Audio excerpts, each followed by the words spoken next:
السلام علیکم ورحمۃ اللہ وبرکاتہ۔ اپریل فول کی حقیقت۔ اپریل فول کو اگر تاریخ کے آئینہ میں دیکھا جائے تو یہ بات واضح ہو جاتی ہے کہ اس کی بنیاد اسلام اور مسلم دشمنی پر رکھی گئی ہے۔ تاریخی طور پر یہ بات واضح ہے کہ اسپین پر جب عیسائیوں نے دوبارہ قبضہ کیا تو مسلمانوں کا بے تحاشا خون بہایا، آئے روز قتل و غارت کے بازار گرم کیے۔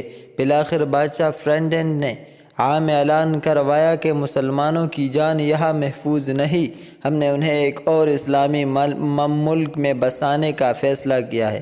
جو مسلمان وہاں جانا چاہے ان کے لیے ایک بحری جہاز کا انتظام کیا گیا ہے جو انہیں اسلامی سرزمین پر چھوڑ آئے گا۔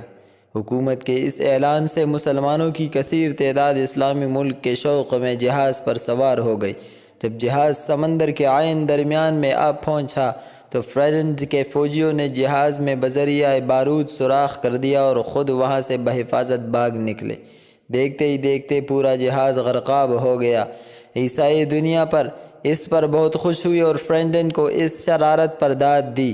یہ 1 اپریل کا دن تھا۔ آج یہ دن مغربی دنیا میں مسلمانوں کو ڈبونے کی یاد میں منایا جاتا ہے۔